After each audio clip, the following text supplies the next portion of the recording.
네, 날씨가 갑자기 너무 추워졌죠? 저만 추운가요? 많이 추워졌죠? 네, 내일이 수능이라는 게 좀 몸소 느껴질 만큼 내일은 더 춥다고 합니다. 그렇죠? 그래서 오늘 그럼에도 불구하고 하나님께서 주시는 큰 은혜 가운데 우리가 마음이 좀 녹아지고 우리의 생각이 좀 녹아지는 시간 되기를 주님의 이름으로 축복합니다. 네, 지금으로부터 한 60년 전에는 사람이 생활하는 데 필요한 생활 조건이 한 72가지 정도 되었다고 하고요. 사람이 살아가면서 절대적으로 필요한 게 한 18가지 정도 되었다고 합니다. 근데 지금 우리가 현대 사회를 살아가면서 저희가 생활하는 데 필요한 것이 500가지가 넘고 또 절대적으로 필요한 것은 한 50가지 정도 된다고 합니다. 여러분 60년 전보다 삶의 수준이 굉장히 비교할 수 없을 만큼 많이 좋아졌죠. 그렇죠? 더 빨라졌고 더 편해졌고 더 스마트해졌어요. 60년 전 아니죠. 한 20년? 아니에요. 한 10년 전보다도 우리 인간의 생활의 수준은 굉장히 높아졌다고 저희가 말할 수 있습니다. 그러니까 저희가 60년 전보다도 훨씬 윤택한 삶을 살고 있음에도 불구하고 여러분 지금 행복하신가요? 행복하세요? 얼굴을 보니까 별로 행복해 보이지 않는 것 같아요. 그렇죠? 여러분 지금 여러분들의 삶에 만족하고 계십니까? 네, 제가 감히 말씀드리고 싶은 거는 저희가 어떤 삶의 수준에 처하더라도 사실 우리의 인간의 마음 속에는 그렇게 만족할 만한 삶은 아닐 것 같다라는 것입니다. 여러분 만족하지 못하시더라도 지금 나의 삶에 어떠한 주어진 것들에 대해서 여러분 감사함으로 여러분 살고 계십니까? 여러분 사람은 지금 상황에 만족하거나 감사하기보다는 지금보다 더 편해졌으면 좋겠죠. 지금보다 더 발전되어지는 그런 삶을 원한다라는 것입니다. 여러분 변하는 시대와 상황 속에 있는 그렇게 힘겹게 살아가는 우리의 인생을 마주하게 되면 어쩌면 감사한다라는 것이 어렵게 느껴지는 것은 당연하다고 생각이 되어져요.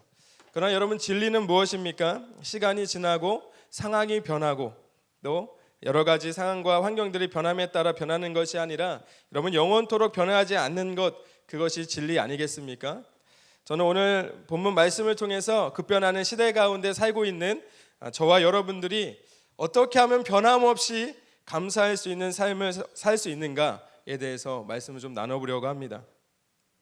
여러분 이번 달 저희 팔찌 다 하고 계신가요? 팔찌. 불만 가지시면 뒤집으시든지 반대팔로 하시든지. 지금 11월은 지금 저희가 감사달로 좀 지키고 있어요. 돌아오는 주는 이제 추수감사 주일인데요. 그런 측면에서 제가 오늘 감사의 주제를 좀 담아봤는데 째려보지 마시고 좀 인상 좀 피시고 저를 좀 봐주셨으면 좋겠습니다. 어떻게 하면 감사할 수 있을까? 첫 번째, 믿음으로 살아가라고 오늘 본문은 그렇게 말씀하고 있는데요. 오늘 6절 한번 말씀 보겠습니다.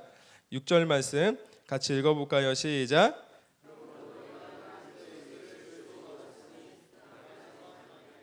자, 오늘 본문 말씀 6절 말씀을 새번역 성경에는 이렇게 기록하고 있는데요. 그분 안에서 살아가십시오라고 기록하고 있어요.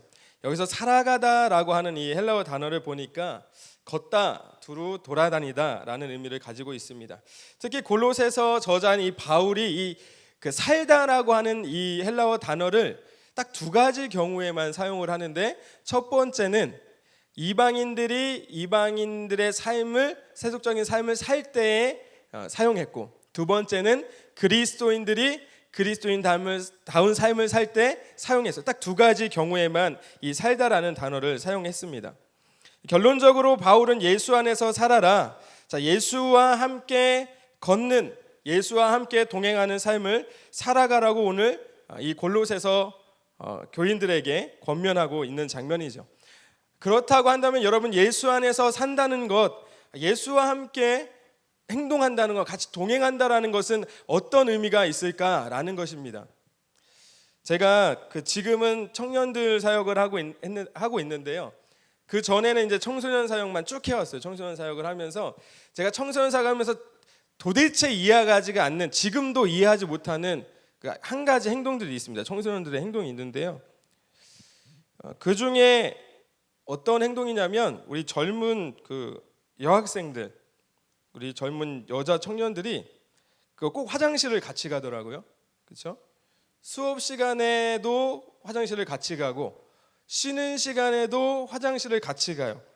식당에서 밥을 먹을 때에도 카페에서 대화를 나누다가도 화장실을 꼭 같이 가더라고요. 근데 밥을 먹다가 화장실을 가고 싶으면 조용히 일어나서 화장실을 가면 되는데 꼭 묻더라고요. 옆에 친구한테 나 화장실 갈 건데 어떻게 같이 갈래? 묻더라고요. 그런데 이게 그 단순히 그냥 우리가 밥을 먹고 카페에 앉아서 또 수업 시간에 쉬는 시간에만 벌어지는 일이 아니고요. 예배 시간에도 이 일들이 벌어진다는 거예요.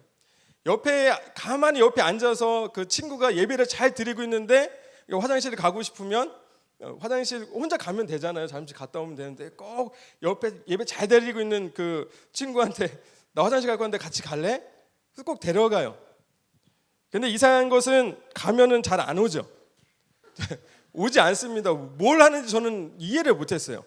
그런데 제가 이런 행동이 청소년들에게만 있는 건가? 아니면 그냥 청년들에게만 있는 건가? 이게 나이를 먹고 이제 공감대가 있으시겠지만 이게 한 20대 후반 넘어가시면 그런 경우가 별로 없어요. 20대 초반이나 아니면 청소년들 사이에서 많이 있는 일인데 너무 궁금해서 인터넷에 찾아봤어요. 왜 여자들은 화장실을 같이 갈까? 너무 궁금했어요. 그게 그냥 궁금했어요. 너무 궁금해서 찾아봤더니 제가 아주 희한한 장면을 발견했어요. 그게 저만 궁금한 게 아니었더라고요. 이게 왜 여자들이 화장실을 치니까 연관 검색어에 그게 떠요. 왜 화장실을 같이 갈까? 들어가 봤더니 뭐 여러 가지가 있습니다. 정서적으로 뭐 공감 능력 뭐 그런 것들이 대부분이었어요. 연구 결과도 있더라고요. 그런데 결론적으로는 왜 같이 가는지 아무도 속 시원하게 그 답을 찾아 제시해 주지 못하더라는 것입니다. 그래서 제가 뭐라 정의할 수는 없지만 제 나름대로 이 행동들을 보면서 한 가지 결론을 내렸어요. 한 가지. 그러니까 제 나름대로 내린 거예요. 일반적인 건 아닙니다. 그냥 제가 봤을 때 이래서 화장실을 같이 가는 것 같다라는 거를 좀 생각해 봤어요. 그게 뭐냐면 친밀함의 상징이더라고요. 친밀함의 상징. 공감이 안 되시죠? 네. 화장실을 제가 가만히 보니까 화장실을 아무나랑 같이 가지 않더라는 거예요. 그렇죠? 여러분 처음 보는 사람한테 죄송한데 저 화장실 좀 이렇게 하지 않는다라는 거예요. 같은 공간에 있어도 안 친한 친구한테는 화장실 가자는 소리를 잘 안 하더라는 겁니다. 그만큼 친해야 돼요. 내가 정말 그만큼 친할 수 있는 사람과만 화장실을 같이 간다라는 겁니다. 여러분 제가 그러면서 이 여학생들이 왜 화장실 가서 그렇게 늦는지를 알게 됐어요. 드라마 보고 영화를 보면서. 그러니까 상상 속에만 있던 것이 그 드라마나 영화 속에 나오더라고요. 가니까요. 거기서 여자들의 모든 역사들이 화장실에서 이루어지는 것을 제가 알게 됐어요. 화장도 고치고요. 연애 얘기도 하고 사람 사는 얘기도 하고 집안 얘기도 하고 대화의 장이 그곳에서 다 벌어지더라는 것이었습니다. 여러분 친밀하지 않고서야 이런 행동들이 나올 수 있겠습니까? 여러분 사랑하는 여러분, 예수님 안에서 살아간다라는 것은 어떠한 특별한 일이 있어서가 아니라 여러분 저희가 혼밥 먹기 싫어가지고 친구한테 연락하잖아요. 그렇죠? 혼밥 먹기 싫어서 내가 그 친구와 내가 뭘 하기 위해서 만나는 것이 아니라 내가 밥을 먹어야 되는데 혼밥이 싫어서 부른단 말이에요. 그 친구를. 기분이 우울해지고 화가 날 때면은 카페에 앉아가지고 삶의 소소하고 진실한 이야기를 나누는 것처럼 그렇게 주님을 찾고 주님을 만나는 것, 그것이 예수님과 함께 동행하는 것이고 예수님 안에서 살아가는 것입니다. 그러나 여러분 우리가 아무나 내 마음과 삶 속에 그 사람들을 들이지 않는 것처럼 아무나 예수님 안에서 살아갈 수 있는 것이 아니에요. 아무나. 여러분 성경은 예수님 안에 살아갈 수 있는 사람은 어떤 사람인가 이야기를 해주시는데요. 6절 말씀 다시 보겠습니다. 6절 말씀 이거 읽어볼게요. 시작. 자, 너희가 그리스도 예수를 주로 받았으니. 자, 여기서 받았으니라고 하는 이 단어를 찾아보니까 이렇게 나와요. 친밀함을 위하여 자신에게로 데려오다, 어떤 사람과 교제하다, 배우다 라는 의미를 가지고 있습니다. 여러분, 예수님을 나의 인생의 주님, 나의 인생의 친구, 나의 인생의 선생님으로 내 곁에 데려온 사람, 그래서 내가 그분에게서 배우고 그분과 함께 깊은 사귐의 교제를 하는 사람이야말로 예수 안에서, 그리고 그분과 함께 걸을 수 있는 그런 자격이 우리에게 주어진다라는 사실입니다. 여러분, 세상은 변해도 변하지 않는 진리이신 예수님이 나와 함께 하시는 것이야말로 변하지 않는 감사가 넘치는 삶이 될 줄로 믿습니다. 그래서 예수 그리스도와 함께 하는 동행하는 삶이 우리에게 기쁨과 감사를 가져다 준다라는 것이죠. 두 번째로 우리가 변하지 않는 감사함이 넘치는 삶이 어떤 삶이냐, 바로 믿음의 뿌리를 박으라. 오늘 성경은 그렇게 이야기하고 있습니다. 여러분, 바울은 골로새 교인에게 그 안에 뿌리를 박으라라고 지금 권면하고 있는데요. 자, 오늘 본문 말씀에서 뿌리를 박는다라는 것은 나 스스로가 예수 안에 뿌리를 박을 수 있다라고 하는 것을 의미하는 것은 아닙니다. 요한복음 14장 6절 말씀 보니까 예수께서 이르시되 내가 곧 길이요 진리요 생명이니 나로 말미암지 않고는 아버지께로 올 자가 없다라고 말하고 있어요. 여기서 이제 생명이라고 하는 단어가 바로 살아있는, 생기 있는 이라는 단어를 가지고 있습니다.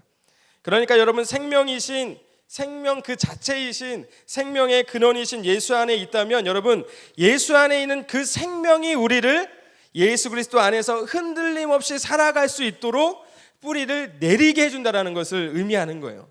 그러니까 우리 안에 생명이 없잖아요. 우리 스스로가 가지고 있는 생명력이 없습니다. 그러나 생명 그 자체이신 그분 안에 있을 때야말로 생명의 뿌리를 그 생명의 근원이신 예수로 말미암아 내릴 수 있다라는 것을 의미하는 것이죠. 여러분, 뿌리가 깊게 심긴 나무는 절대로 뽑히지 않습니다. 제가 2003년도에 해군에 자원 입대해가지고요. 2003년도에 그 군입대를 했어요. 해군에 이제 지원해서 들어갔는데, 여러분, 2003년도 9월에 그 혹시 우리 나이 어린 친구들은 못 들어봤을 텐데, 그 우리나라에 지금도 검색을 하면요, 대한민국 역사상 그 태풍 순위가 나옵니다. 태풍 순위. 거기에 2위에 랭크되어 있는 태풍이 있어요. 그 이름도 유명한 매미예요. 매미 태풍이 있습니다. 제가 그때 당시에 그때 있었어요. 이게 마산 진해에 상륙을 했는데, 제가 이제 해군이니까 훈련소가 진해에 있었어요. 진해에. 그래서 사람 너무 많이 죽었죠. 너무 많이 죽었습니다. 근데 제가 아직도 그날이 생생한 이유가 그 추석 연휴였어요. 추석 연휴. 그래서 이제 쉬게 해주겠다는 명목으로 낮에 이제 살인의 추억을 보고 맛있는 간식을 받아 먹고, 저녁엔 태풍이 온다고 하니 문단속을 잘하고 이제 일찍 재웠어요. 그래서 일찍 잠이 들었는데 간부가 이제 깨우더라고요. 그래서 깨우는 게 사실은 딱 이렇게 기상 시간이 될 때만 깨웠었거든요. 그래서 자다가 깨우는 소리에 이제 그 기상 시간인가 보다, 아침인가 보다 하면서 제가 2층 침대에서 잠을 자고 있었는데 2층 침대에서 내려오니까 이미 무릎까지 물이 찼어요. 이제 새벽에 물이 찬 거예요. 훈련소 앞에가 바다고 당시에 만조에다가 해일에다가 이렇게 겹쳐가지고 물이 다 넘어온 거예요. 바닷물이 다 넘어왔습니다. 그래서 사람이 많이 죽었어요. 마산에 뭐 이제 그 지하 노래방 지하에 있던 분들은 다 죽어서 이렇게 되는 사건들이 정말도 많이 있었는데, 그렇게 된 거예요. 너무 당황하니까 빨리 이제 2층으로 대피하라고 해서 이제 막 가는데 이제 앞에 환히 보이는 문이 이제 큰 문이 2개가 있었어요. 바람이 너무 많이 부니까, 세게 부니까 이 교대로 이제 훈련병들이 그 이제 문을 잡고 이제 교대로 날아가지 않게 이렇게 지켰어요. 제가 앞에 이제 제 차례가 돼서 붙잡고 있는데 막 하늘에 막 물건들이 막 날아다니는 거예요. 막 날아다니고 뭐 타일 날아다니고 막 보입니다. 막 눈에 무서웠죠. 그런데 저희 그 훈련소 앞에 이거 아름드리 아시죠? 아름드리. 지난번에 청년들한테 얘기하니까 모르더라고요. 한아름이 요만큼이 한아름이죠? 한아름 물어보더라고요. 새아름드리라고 하니까 새아름드리가 뭐냐고, 나무 이름이라고 뭐 이렇게 얘기하시는데, 새아름드리가 넘는 나무가 있었어요. 새아름드리가 넘는 나무가 있었는데요, 바람이 또 얼마나 세던지 그 큰 새아름드리가 되는 그 나무가 휘청휘청하더니 쪼개지는 것을 제가 눈앞에서 보게 됐어요. 여러분, 나무의 뿌리가 반경이 얼마큼 될 것 같아요? 제가 요금은 지름이 한 2-3배 정도의 뿌리를 깊게 내립니다. 보통은 크게. 그래서 이 나무 분을 떠서 옮기려면은 여기가 나무가 있으면 요 정도 지름으로 다 파야 돼요. 주변을 원을 그려서. 그만큼 파면 이제 엄청난 크기의 구멍이 생기겠죠. 그러니까 새아름드리면 얼마나 큰 나무겠어요. 뿌리가 얼마나 깊겠습니까? 그러니까 아무리 세더라도 나무 가로수 나무는 다 뽑혔는데 그 나무는 뽑히지가 않고 쪼개졌어요. 그러니까 뿌리를 깊게 내린 나무는 부러질지언정 뽑히지 않는다라는 겁니다. 사랑하는 여러분, 나무 줄기가 부러지면 나무가 살까요, 죽을까요? 살까요, 죽을까요? 나무가 부러지면 살까요, 죽을까요? 네? 살아요? 산다. 줄기 부러지면 산다. 죽는다. 손 안 드시는 분? 네. 소나무 종류나 이제 전나무와 같은 침엽수는 부러지면 죽습니다. 네, 죽어요. 근데 참나무나 벚나무와 같은 게 활엽수 종류는 대부분 줄기를 잘라내도 자르거나 부러지더라도 줄기가 새로 이렇게 자라는데요. 그것을 맹아력이라고 해요. 맹아력. 여러분, 부러지고 잘려나간 나무들이 다시 살 수 있는 이유가 무엇이죠?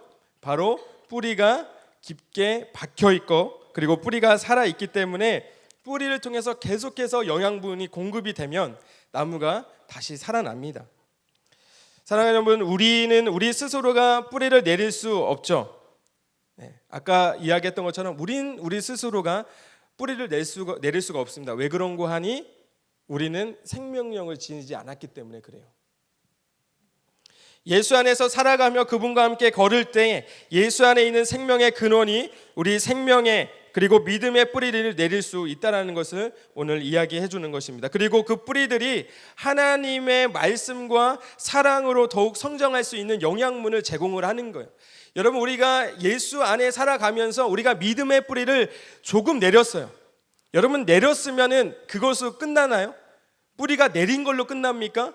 계속해서 영양분이 공급이 돼야 계속해서 자라나는 겁니다. 살아있는 거죠. 그런데 우리가 믿음의 뿌리 내렸다고 해서 내가 예수님, 이제 나는 예수님이 나의 구원자고 나의 주님으로 영접했어, 그러니까 이제 끝났어, 그치는 것이 아니죠. 내가 이제 예수 그리스도를 나의 주인으로 구원자로 영접했으면 이제 그 믿음이 더욱 자라날 수 있도록 우리가 하나님의 말씀으로, 은혜와 사랑으로 계속해서 자라나야 되는 거예요. 그래서 우리가 하나님을 향한 갈망함과 사모함이 그래서 있어야 되는 것입니다.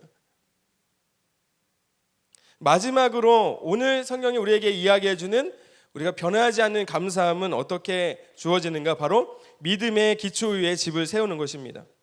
여러분, 바울은 골로새 교인에게 뿌리와 세움, 그러니까 나무와 건물, 이 은유의 표현으로 이 두 가지를 말하면서 뿌리가 깊은 나무처럼 단단한 땅 위에 지은 집처럼 어떠한 경우에도 흔들리지 않고 굳건하게 신앙을 지키기를 간절히 지금 바라는 마음으로 지금 교인들에게 지금 권면하고 있습니다.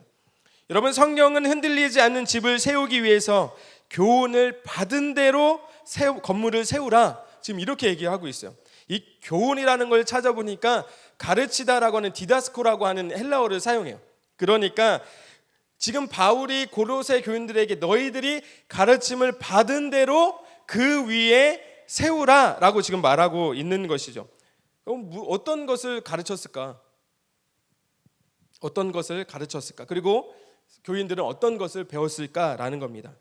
오늘 골로새서 1장 23절 말씀 같이 읽어보도록 하겠습니다. 시작.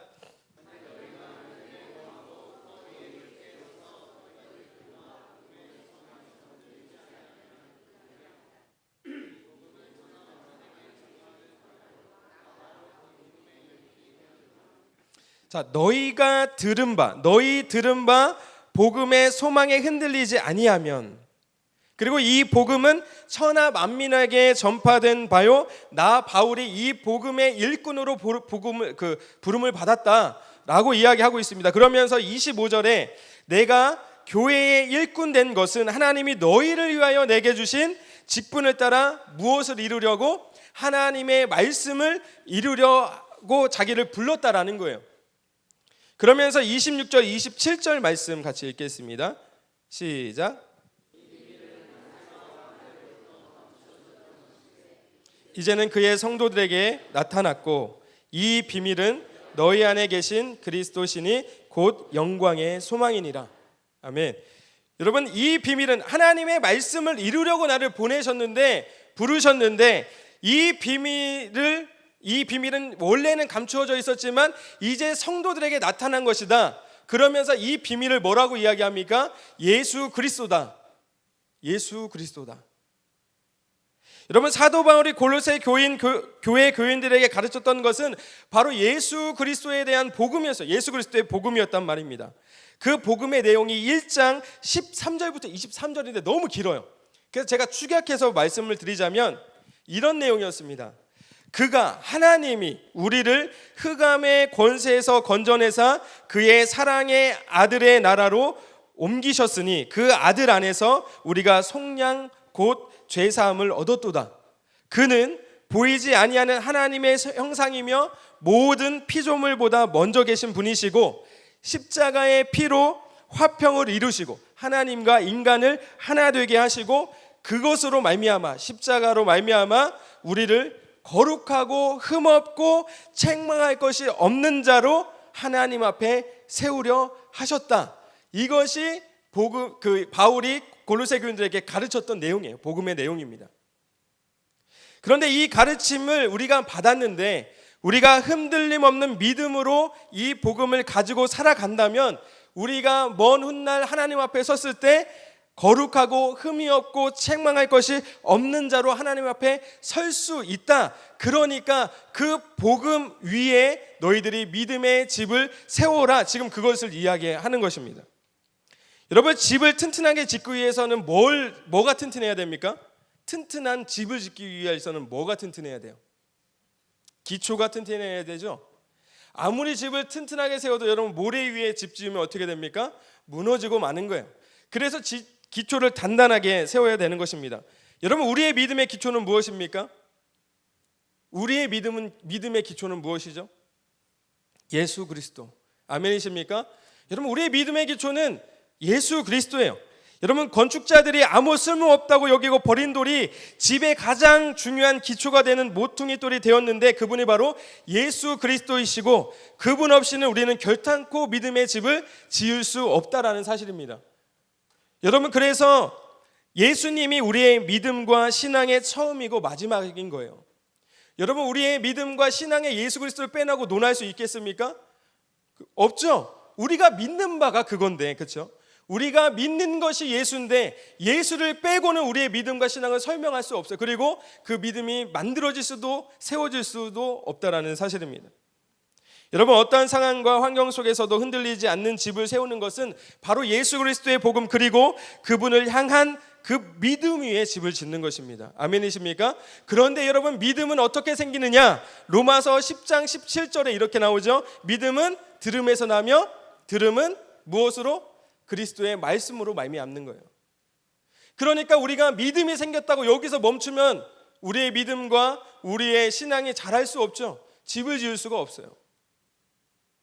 그 이유가 더 중요한 겁니다. 내가 예수 그리스도를 나의 구주로 주인으로 영접한 이유가 더 중요해요. 이제 마무리를 짓습니다. 사랑하는 여러분, 이 사도 바울이 쓴 골로새서의 핵심은요, 바로 그 안에서예요. 그 안에서. 골로새서 1장부터 4장까지 끊임없이 바울은 뭐라고 얘기하냐? 그분 안에서, 주님 안에서, 예수 안에서라고 지금 말하고 있어요. 여러분, 우리가 시대와 상황과 환경에 상관없이 감사한 삶이 될 수 있는 비밀이 바로 여기에 있는 것입니다. 여러분, 진리가 세상이 변하고 환경이 변했다고 문화가 변했다고 진리가 변하면 그것이 진리입니까? 예수 그리스도의 복음은 여전히 변함없이, 그렇죠? 예전이나 지금이나 앞으로도 변하지 않을 거예요. 그것이 지금까지 달려와서 그 복음이 우리에게 들려졌고, 우리는 이것으로 살아서 이제 후대의 사람들이 우리를 통해서 복음을 들을 것이. 그래서 변하지 않는 진리죠. 그래서 성경은 말하죠. 풀은 마르고 꽃은 시들지만은 하나님의 말씀은 영원하다. 영원하다. 여러분, 비록 어려운 상황을 마주했을 때 저희 아버지가 이제 한참 힘드시다가 이제 어느 정도 이렇게 기반을 쌓아서 이렇게 다시 좀 살아나는, 회복하는 시기가 있었거든요. 그렇게 어려울 때 한 번도 도와주지 않던 사람들이 이제 아빠가 잘 되고 일거리도 막 생기고 일거리도 주고 돕기 시작하니까 막 몰려드는 거예요. 그리고 불과 몇 년 안 있다 또 엎으러지는데 그 사람들 어디 갔는지 보이지도 않아요. 여러분, 비록 이런 어려운 상황을 마주하고 세상은 상황과 환경에 따라서 나에게 이익이 되고 나에게 유익이 되면 붙었다가도 나에게 전혀 이익과 도움이 아니고 오히려 손해가 된다, 그러면 잘라버리는 그런 매정한 우리의 본성이지만, 사람들은 나를 버리고 등질지라도 그래서 외로울 때도 우리 주님은 나를 떠나지 않고 내 곁에 계시니 내가 예수 안에서 예수님과 함께 동행하며 살아가는 인생이 어찌 감사하지 않을 수 있겠냐라는 겁니다. 여러분, 우리가 풍족하고 유익한 삶, 어떠한 것이 많아서 내가 그것을 가지고 누릴 수 있는 삶이 감사한 삶이 아니라 그저 예수 그리스도로 말미암아 예수님이 나를 떠나지 않고 나와 지금 함께 하시기에 그것만으로도 만족할 수 있는 그런 감사함이 우리에게 있어야 되지 않겠습니까?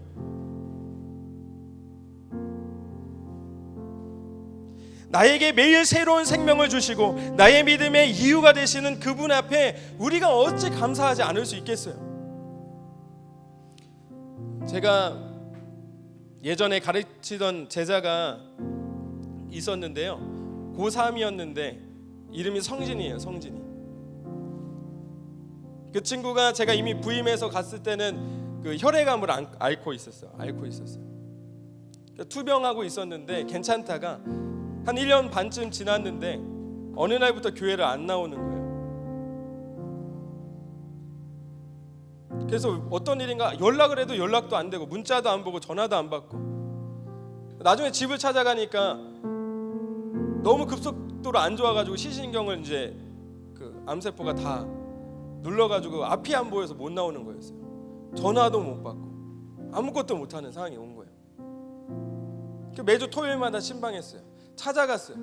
그 친구가 이제 뭐 움직이질 못하니까 이야기 나누고 대화 상대가 되어주고, 응? 같이 기도하고, 그렇게 하고 이제 어느 날 몇 주 안 지나서, 그게 몇 주 안 됐어요. 몇 주 안 됐는데 이제 그때도 찾아갔습니다. 제가 찾아가서 그날도 이 친구가 전사님 저 탕수육이 먹고 싶어요, 그렇게 얘기하는 거예요. 탕수육이. 그래? 근데 제가 지금도 어렵지만 예전에 너무 찢어지게 힘들었어요. 찢어지게. 모시기가 또 찢어지게 힘들었어요. 근데 진짜 돈이 없는 거예요. 없어요. 성진이한테 얘기했어요. 성진아, 내가 그때가 이제 토요일이었으니까 전사님이 다음 주에 올 때 맛있는 탕수육 사올게. 그리고 수요일 날 아버지한테 전화 왔어요. 성진이 하늘나라 갔다고. 그래서 제 평생의 기도 제목이 마르지 않게 해주세요, 하나님. 마르지 않게. 내 주머니가 마르지 않게. 그리고 그 일이 얼마 있지 않고 제가 사랑하던, 같이 사역하던, 너무 존경했던, 저보다 한 살밖에 차이 안 나는 전사님이 주일날 토요일까지 만났어요. 토요일 밤까지 연락하고, 주일날 새벽기도 가다가 사고 나서 돌아가셨어요. 그러면서 제 기도의 제목이 바뀌었어요. 죽음이 멀리 있는 게 아니구나. 내가 지금 은혜로 살고 있는 거구나. 내가 내일이 당연히 나에게 주어지는 인생과 삶이 아니구나. 그 시간이 나에게 당연한 게 아니구나. 하나님이 주시는 은혜구나. 그래서 그때 이후로 제 가장 첫 번째 기도의 내용은요, 하나님 오늘 내가 살아있음에 감사드려요. 여러분 살아있는 것에 감사하기 시작하면요, 작은 것들이 큰 것들이 보이지 않습니다. 내가 비록 오늘 힘든 일을 마주하고 어려운 일을 마주했더라도 내가 이 오늘 살아있음에, 내가 지금 제가 자녀가 있잖아요. 내가 사랑하는 아내를 만나고 내 자녀를 볼 수 있음에 그것만큼 감사한 게 없어요. 제가 가장 두려운 게 뭔지 알아요? 내가 인사하지 못하고 떠날까 봐. 떠나는 사람이야 떠나면 끝이지만 남아있는 사람이 얼마나 힘들겠어요. 그렇죠? 그런 기회가 있었으면 좋겠어요. 제가 갑자기 하나님 부르심 받더라도 작별할 수 있는 시간이 있었으면 좋겠어요. 그게 가장 두려워요. 그런데 그 생명이 되시는 분이 예수라고 하는 것을 내가 알기 시작하니까, 생명 주시는 분이 바로 예수님이 내 안에 있다고 생각하니까 두려울 게 없어요. 두려울 게. 오늘 걷어가시면 그냥 오늘 은혜로 족한 것 아니겠습니까? 그래서 오늘 삶에 만족하는 거 아니겠어요? 오늘 최선 다하는 거 아니겠습니까? 내가 아무리 저축하면 뭐예요? 그렇죠? 오늘 떠나면 필요 없는 거. 그래서 나누는 게 좋은 거야. 나누면서 맛있게 먹는 청년들을 보면서 애들은 다이어트 고민하겠지만, 살 빼는 거 고민하겠지만 얼마나 감사한지 몰라요. 내가 지금 베풀고 있으면. 내가 그 친구, 그 성진이라는 친구 보내면서 주머니 마르지 않게 해달라고 했더니 안 말라요. 안 말라요. 베풀어도 안 말라요. 빚지면 어때요? 빚지면 어때요? 1690년에 증기기관을 발명해낸 프랑스의 물리학자 파핀이 이렇게 얘기했습니다. 나는 세 가지로 인해서 감사한다. 늘 감사한다. 늘 감사한대요. 첫째는 날마다 주시는 일용할 양식 때문이고, 둘째는 몸의 건강 때문이고, 셋째는 영원한 삶을 향한 소망 때문이다. 여러분들이 감사하지 못하는 이유가 어디에 있죠? 내가 갖지 못해서입니까? 그래서 감사하지 못하나요? 아니죠. 여러분 지금 오늘 우리가 살아있음에 감사할 수 있는 여러분 되시길 축복합니다. 내가 우리에게 하나님이 오늘 나에게 공급하시는 만나와 메추라기가 있어서 저 감사합니다 고백할 수 있는 여러분들 되시기를 축복합니다. 내가 오늘 살아서 무언가 해낼 수 있다. 내 자녀와 함께 할 수 있다. 내 가족과 함께 할 수 있다. 내 사랑하는 지체들, 내 사랑하는 교회, 얼마나 감사해요. 이것보다 더 감사한 일이 우리에게 어디에 있습니까? 감사함이 넘치다 라는 단어를 찾아봤어요. 그러니까 뭐라고 나오느냐? 하나님께 대한 예배의 행위로서 감사라는 거예요. 말로 그냥 감사가 아니고요, 하나님께 우리가 예배할 때 우리의 중심을 다해서 하나님 앞에 올려드리잖아요. 그런 예배의 행위로서 하나님 앞에 감사드리라는 거예요. 믿음에 굳게 서는 것은 하나님께 감사의 예배로 드리는 것이고, 하나님께서는 굳건한 믿음의 예배를 받으시고 넘치도록 풍부하게 풍성하게 은혜를 주시는 것, 그것이 우리가 오늘 본문에서 본 감사함을 넘치게 하라는 것이 그거예요. 우리는 하나님께 모든 감사와 영광을 하나님께 올려드리고, 하나님은 은혜로 우리에게 주시는 겁니다.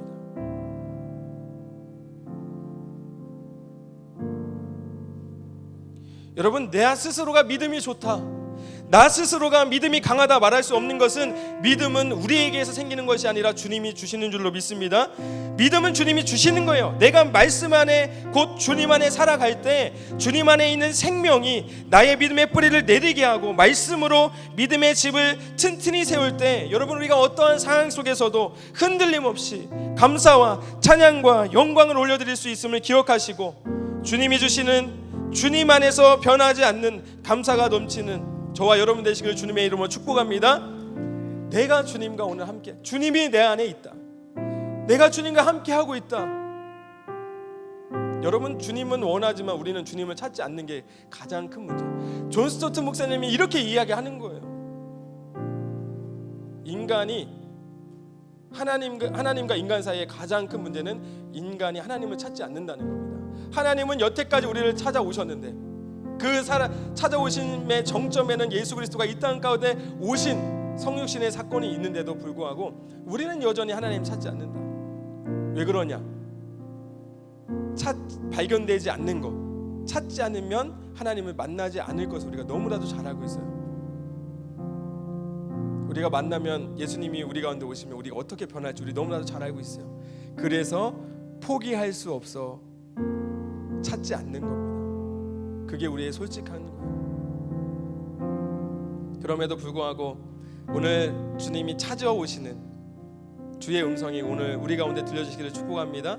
그래서 어떠한 조건과 환경이 아니라 그냥 주님만으로 만족하면서 주님이 나와 함께 하시고 지금 이 자리에 함께 하시고 내가 예수 안에 거한다 라는 그 사실만으로도 우리의 삶이 더 풍성한 그 감사함으로 또 생명으로 평안으로 주님 주시는 기쁨과 위로와 평안이 우리 가운데 넘쳐나는 여러분들 다 되시기를 주님의 이름으로 축복합니다. 우리 같이 찬양할까요?